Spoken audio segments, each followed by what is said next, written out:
All right. Hey, everyone. Welcome to Labor Breathing Considerations for Each Phase. I'm Keri, and this is Devyn, and we are really excited to share this video with you today. Let's get right into it. Okay. Technical fun. As above, so below. Let's just take a moment to bring our eyes to these visuals. These are parts of our bodies that we don't often see. And it's incredible that these spaces are inextricably connected, right? Mhm. Especially as birthing people. It's not a coincidence that the neck is called the cervical spine and the lower narrow portion of the uterus is called the cervix, right? And cervix is actually Latin for neck. And so when the throat is this opening is reflected of the throat of the uterus, our cervix. So making sound, as we'll really dive deep into today, can impact your birth in a really huge way.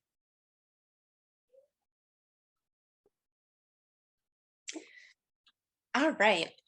Open throat, open cervix. I know for me, for my own experience, when I was in labor, there was a lot of times where I wanted to just really tense up. And my doula that I had, she was great at reminding me that I need to have a open throat, which would equal open cervix. She just kept saying that to me: open throat, open cervix.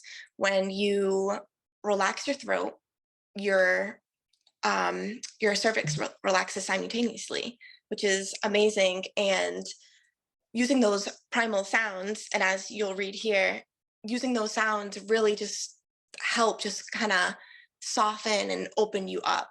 It's like Keri said, it's amazing how there really is a direct link from the opening of your throat to the opening of your uterus. And I think it's strange and crazy, but beautiful. Mhm. We're one body, and I think just as a culture, we try to separate everything. Um, like even that childhood rhyme, like the knee bone's connected to the hip bone or Yeah. whatever. It's like it's real. Like and Mhm. we go to doctors though, and they send us to this specialist and this specialist and this specialist, and it's like we are one being that is everything is flowing together. And so Yeah. that you know sprained ankle or that broken ankle you had as a kid, it could be showing up in your hip, right? If it Yep. didn't heal in a certain way over time. And so we just have to remember things like that. Like we are books, we are our own books, and there are chapters that even though that chapter has passed, it still lives in us. Um, Yes. and I think that's really important to notice too as women, that we are suppressed so often. Our emotions, our sexuality, we're told to be quiet, to not speak up for ourselves, Yeah.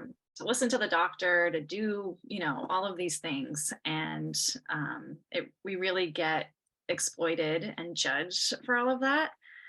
And so we have to return to our power and our pleasure, right? So Mhm. birth can be pleasurable, and everyone's going to go, oh my God, what? It can be. It might not be everyone's story, but it can be. And so going into it with that idea that maybe it could be for you too, like how awesome and exciting, right? It's like everyone says the same thing that got the baby in can get the baby out. And so going into it with that idea of pleasure and inducing oxytocin, as we'll talk about in a moment, Yeah. right? And orgasms, it's like I forgot that I wanted to have an orgasm when I was in labor. That was like Mhm. part of my plan. I was like, I'm going to do Yep. this. Like, I didn't think like it was going to be um, a very sexual thing, like between me and my husband. But I was Mhm. like, I'm going to stimulate myself. I'm going to have an orgasm. But I just didn't. I forgot. I got very Yeah. focused on what was happening. But it's something that can really help. And that sound too, when you are in that state of pleasure, if Mhm. you connect to like those primal sounds, it's gonna open you up even more and Yeah. create more space. So yeah, it's exciting. Let it roar. Absolutely. All right. So the FTP loop: Mm. fear, tension, pain, failure to progress. Now, Devin and I were just talking before this. I was like, I hate this word, failure, right? It's doesn't set us up for success, or it doesn't feel like it does. So let me explain it a little bit more. So when our body's tight, when we're in fear or our sympathetic nervous system is activated, our voice is short, it might be high pitched, we might like have that lump in our throat, like the throat chakra again, it's like, "Ugh," or like it doesn't want to come out, or you might start feeling teary eyed or whatever, in many different areas of your life. I'm kind of talking about. Um, and so you become unable to speak. And so having your birthing partner or your doula notice your voice in labor, like you were saying, Devin, about open throat, open cervix, having someone notice your voice and remind you to lower your pitch by humming, by oming and eyeing and mooing. There's so many different sounds that we'll kind of cover today too that can help you remind yourself to go deeper down instead of like letting it get stuck here. Because if it's stuck Yeah. here, then chances are it's going to be stuck down in the uterus and the cervix as well.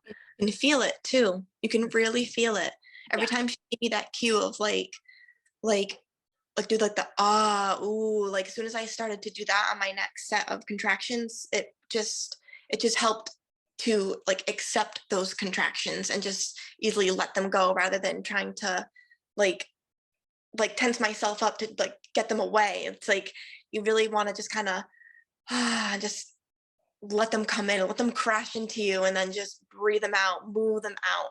You can just Mhm. feel it just release. And it's honestly just, it's almost like pleasurable in a way, like Yes. an itch that you have, and like you finally scratch it and you're just like, wow, it feels better. Yes, yes. And like I just said, like I forgot things because I was the one in labor. And that's like a me thing.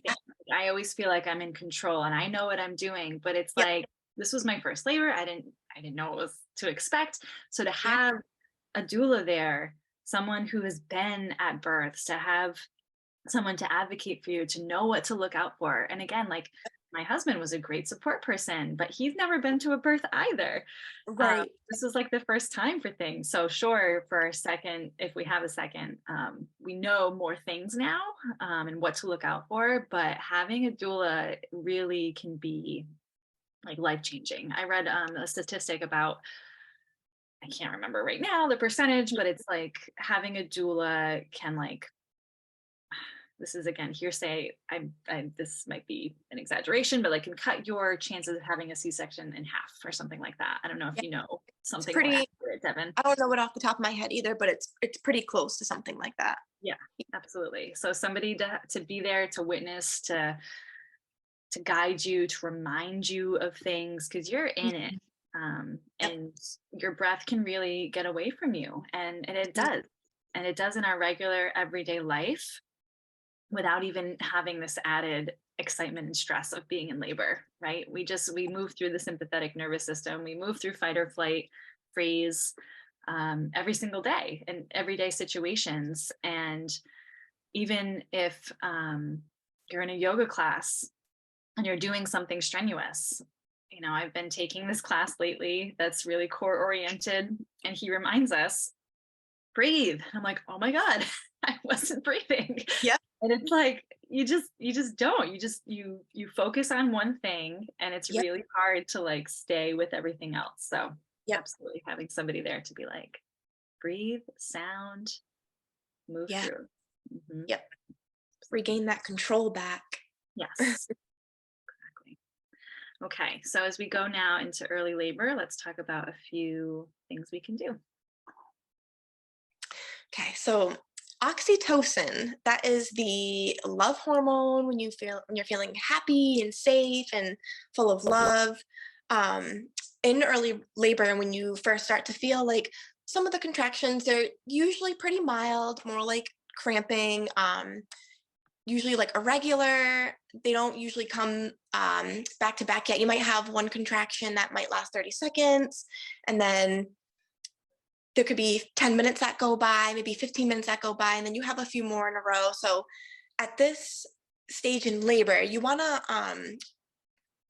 conjure up as much energy as much as you can. So like just taking things easy, doing light household tasks, watching a funny movie. I know for me, like that helped me a lot. I sat on my yoga ball and I watched just like comedies just to keep myself laughing. My boyfriend was at work all day, so I didn't really have anyone to snuggle with at the time. But if your partner is home, it's really great to snuggle, or if you have little ones already, it's great for them to be with you and maybe even like talk about the baby coming and maybe funny memories, anything like that.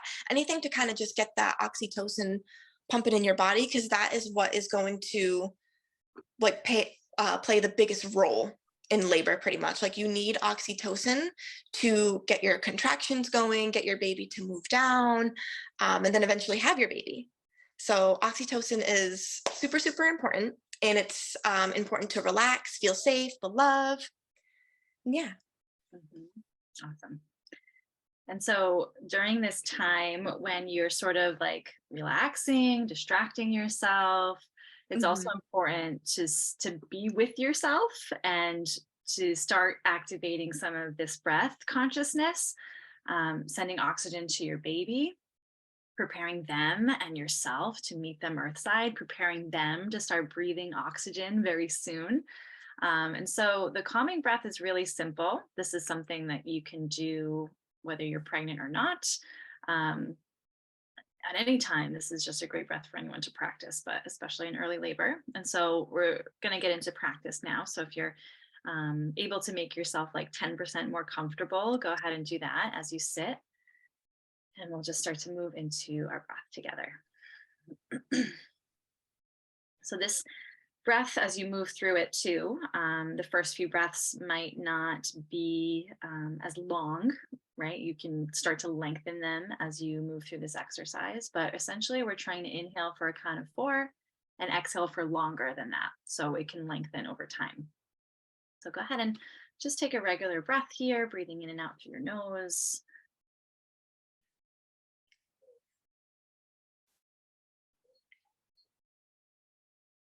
And on this next inhale, we're inhaling to the count of 4, 2, 3, 4. Exhale, 2, 3, 4, 5, 6.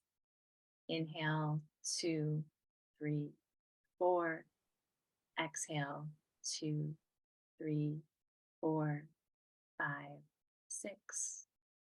Inhale, 2, 3, 4. Exhale, 2, 3, 4, 5, 6. Inhale, 2, 3, 4. Exhale, 2, 3, 4, 5, 6. And continue for a few breaths on your own, counting your breath.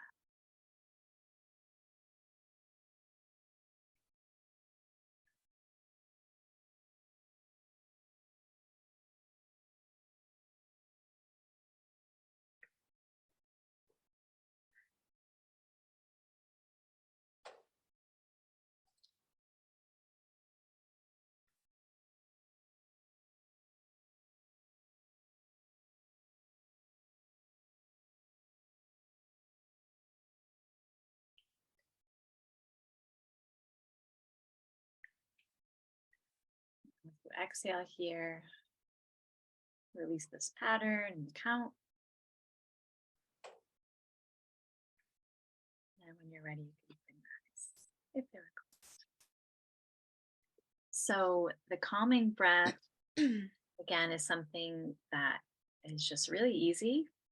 I like the focus on the numbers and the counting. It brings your attention really to your breath and the Mhm. feeling of fullness up until 4 and the exhale down until 6.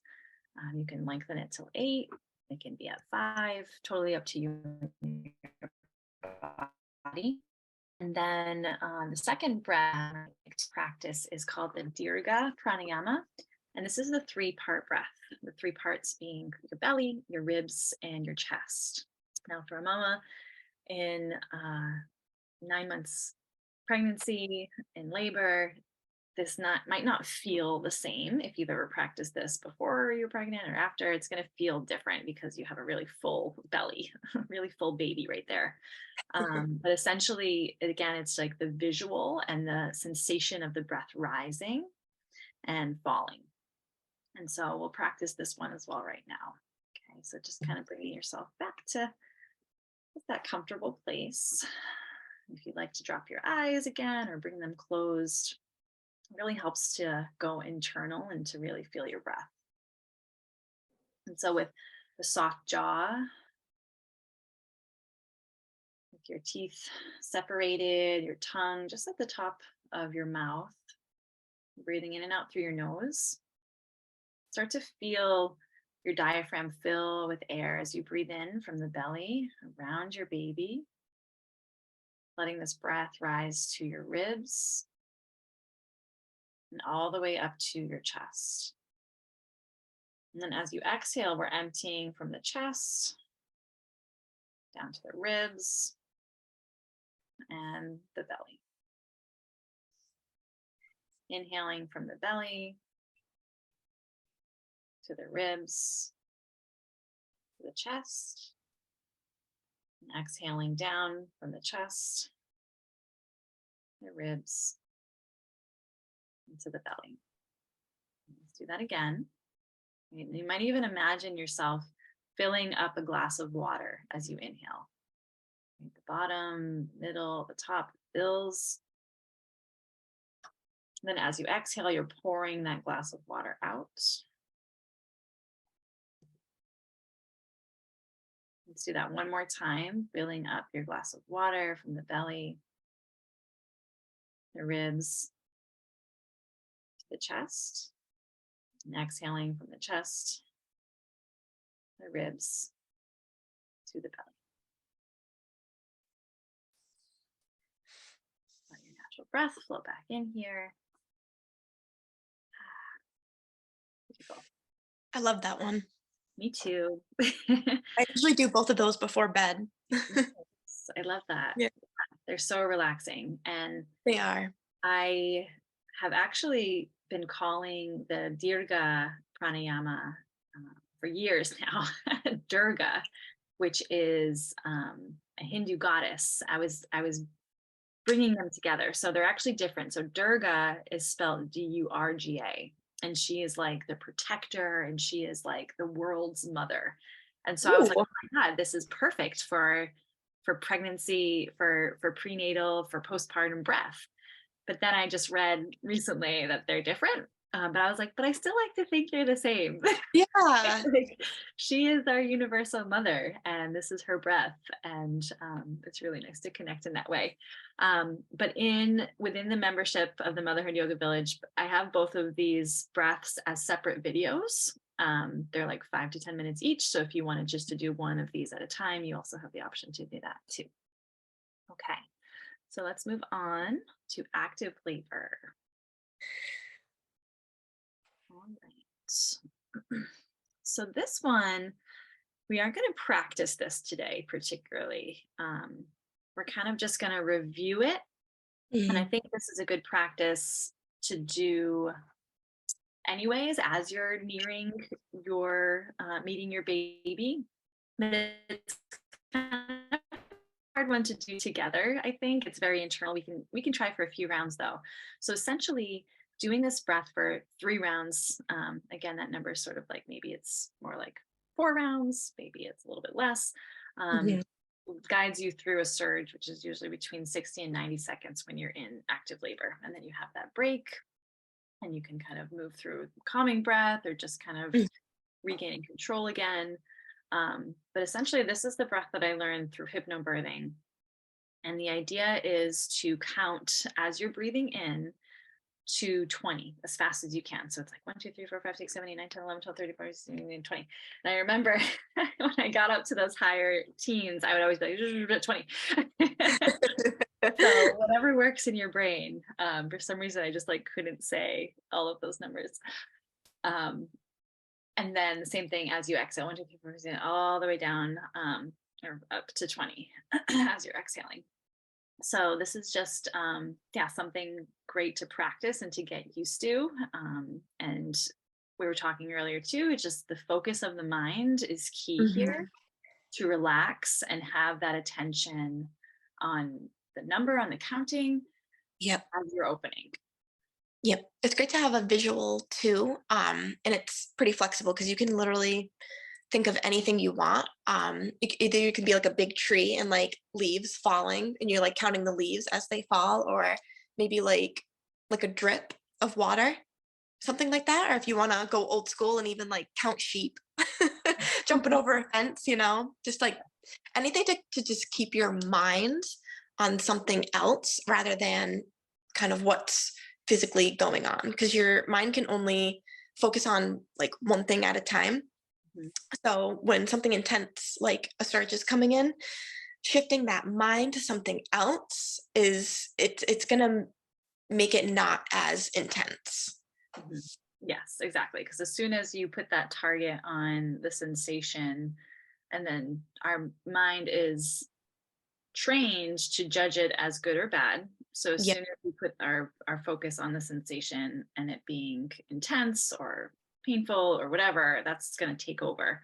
I just got a really nice visual of like a purple like orb, I guess, um, and like having it open and close and open and close. And so it really can be like this is your imagination and your ability Yeah. to focus on something that is like soothing to you. Yeah. Hmm. I love that. Okay. So now we'll move on to soft cheeks, soft cheeks. Soft cheeks, soft cheeks. So again, this is another cue that I definitely love to keep in mind, along with the open throat, open cervix. So soft cheeks, soft cheeks. So what that means is your soft cheeks up here and your soft cheeks down below.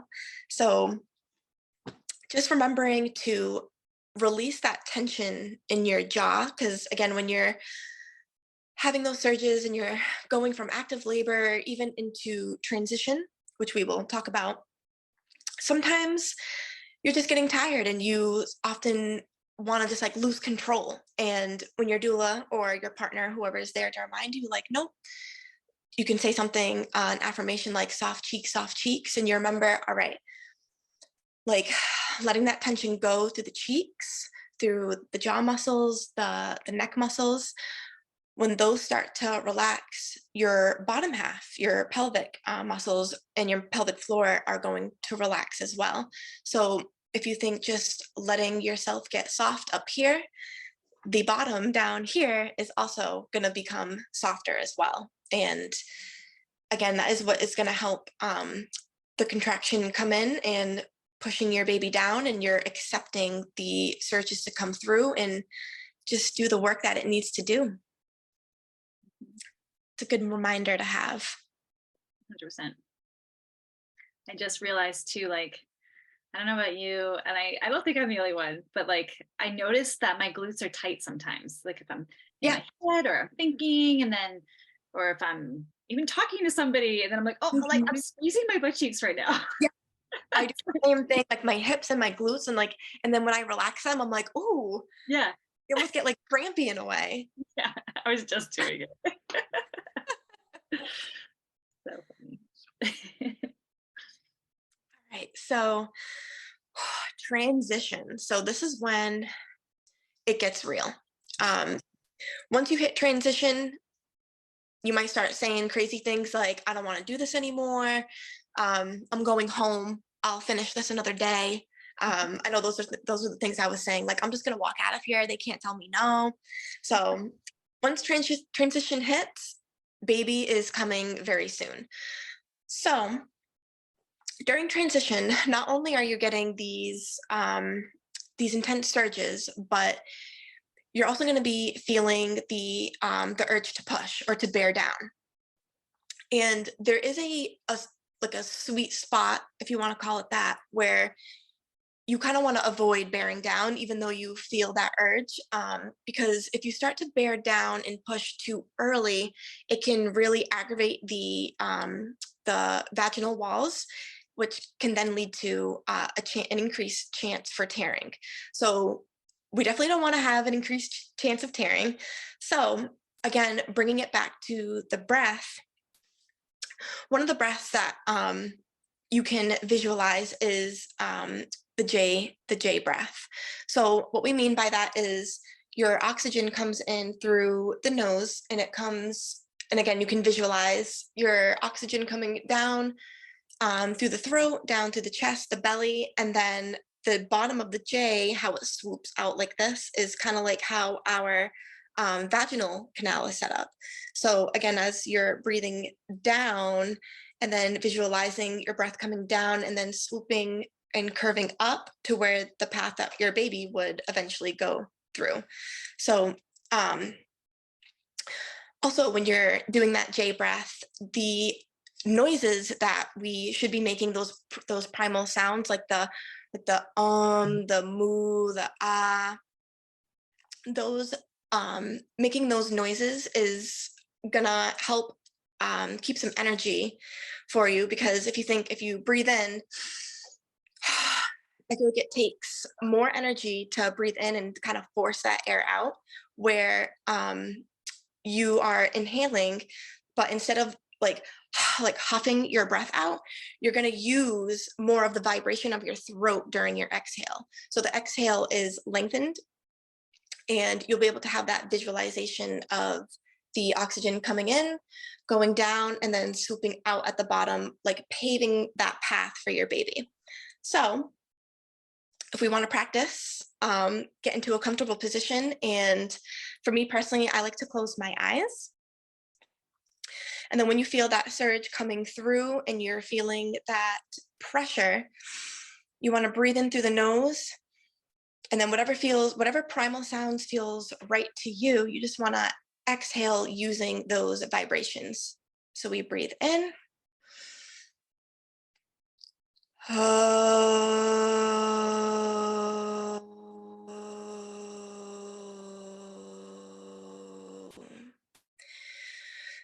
So as you each exhale, you want to just have that vibration again coming down and going through that J and coming out.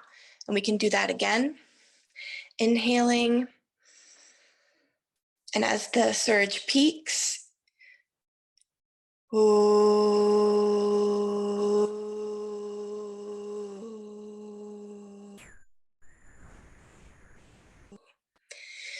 and see how you can really lengthen at the end. It's like you almost feel like you have more oxygen, which is great because that's exactly what you need, what your baby needs. And again, having that visual just helps so much more. Totally. I um I muted myself because of Zoom. I didn't want both of us to be doing it at the same time. And I was telling you the first time when we were breathing, I put my hand in front of my mouth and just did like that forceful exhale, like, and I could feel all of that breath and all that air on my Yeah. hand.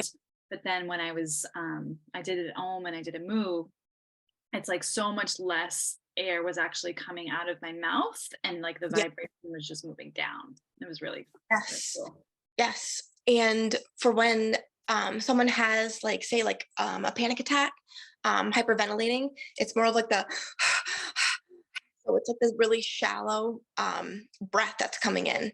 Mhm. And again, you're just like forcing all that oxygen out. So the more you roar, the better it's going to be. And it's going to honestly feel better and take away that intense feeling you get, especially at the peak of the contraction. Mhm. Um, so another thing that is really great, and I didn't use this during my labor, and I really wish I did, because like sometimes like if I practice it, or even if I'm not practicing and I'm just kind of like having a moment of like contemplation, or I'm just thinking about something, and I just like intuitively will just it just comes out. I feel like a lot of us do that, and it's like a helpful way of breathing. So during transition, when you either want to switch up your breathing pattern, because I think that horse lips definitely is a great tool, but it's not a breathing pattern that I would want to use maybe more than 3 times in a row per se. Because again, it is a quicker way to kind of exhale out all that oxygen. But for maybe like a few contractions in a row, maybe even 5 in a row, it can be really helpful. So again, as the that surge comes in and you take your inhale, again, instead of real quick, you can just and kind of just let it all just kind of just fade and fizzle away. I think horse lips is a really good um, tool to use. Maybe not even in labor, but just if you're having like a frustrating day and you kind of want to just switch up the vibe a little bit, switch to horse lips. I definitely have been using it more like as I discovered it after I was in labor. Once I discovered it, I practiced it and I was like, ooh, like it's just one of those tools for me personally that I find really helps kind of switch that just that mindset of being like oh, and you're shallow breathing and then you kind of just take a moment, just close your eyes, like a nice little reset. I do it, and like sometimes I don't do it like on purpose or super consciously, and Mm. sometimes I call it bubble breath too, or like I'll make like more of Ooh. like a high pitched sound like and Yeah. my son loves it. he, he'll copy me. It does, it changes the whole energy of what's happening. It makes things a little bit lighter and easier to manage for Yeah. sure. Mhm. So before we go, I was just thinking of considerations for women who are either having to elect for a C-section or having an emergency C-section, belly birth, um, and any of these breaths, I think, are also really helpful. Breath work is helpful at any time in our life, when we need to focus, when we need to stay present and not let the thoughts in the mind move too quickly ahead of us. And so, um, thinking about the calming breath, particularly in the Dirga pranayama, Mhm. having those in your back pocket as you prepare for um, your surgery, to be able to calm yourself, right? Just because you're not having a vaginal birth doesn't mean that breath work isn't going to be helpful for you too, especially for something that maybe you are nervous for. Um, Whatever feelings are there, it's exciting regardless of how you're going to be meeting your baby, and having control of your breath regardless of your situation is going to be really helpful for you, for your nervous system, and for the whole postpartum period as you become a new mom or a mom again. So just wanted to throw that in there at the end. We're not leaving you out by any means. We're thinking about you Mhm. 100%. These are just ways to prepare for a vaginal birth as you go through these different phases, but breath work is for everybody. Yes. For all situations. Yes. Um, okay, so here's our contact info at the end of our presentation. You can find Devyn on Instagram at wildwilla_doula and her email address. And then there's mine. And that's it. We're really happy for you to be meeting your baby soon. And we hope that you found this video helpful. Watch it, rewatch it, reach out to us. Um, Good luck. We love you. We're thinking about you. Yes. And yeah, you got this. Thank you, everyone. All right.